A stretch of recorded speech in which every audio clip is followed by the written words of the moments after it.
এখন এই ছবি তোলা মানে যদি সে শিবির হয়ে যায় তাহলে তো এটা এক ধরনের হিপোক্রেসি, এবং এই ধরনের ফ্রেমিং এর রাজনীতি, এই ধরনের ভণ্ডামি রাজনীতি আপনারা বন্ধ করেন। হিজাব হোক, নন হিজাব কিংবা আধুনিক পোশাক, প্রত্যেক শিক্ষার্থীর সমান অধিকার আছে।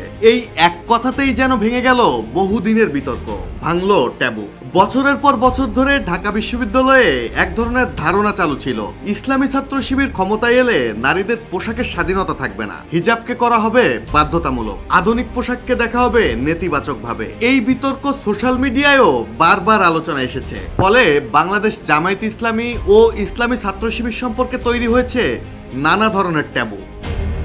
কিন্তু ডাকসুর সদ্য নির্বাচিত ভিপি এবং শিবির নেতা সাদিক কায়েম প্রথমবারের মতো এ বিষয়ে দিলেন স্পষ্ট বার্তা। তিনি বললেন, ঢাকা বিশ্ববিদ্যালয় একটি মাল্টিকালচারাল প্রতিষ্ঠান, এখানে কারো পোশাক, রুচি বা প্রতীক নিয়ে হেয় করা যাবে না, যে যা পছন্দ তাই করবে, এটাই তার অধিকার, এবং কারো স্বাধীনতায় কেউ হস্তক্ষেপ করতে পারবে না। জীবন অবাক না করলে কে করবে? 28% মিল্ক ফ্যাটের অবাক করার সাথে ফ্রেশ মিল্ক পাউডার, জীবন অবাক করুক প্রতিদিন।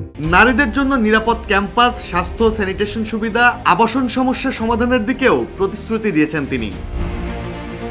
একসময় যে শিবিরকে বলা হতো নারীদের পোশাকের স্বাধীনতার সবচেয়ে বড় বাধা, আজ সেই শিবিরের নেতাই বলছেন হিজাব নন হিজাব সবই সমান।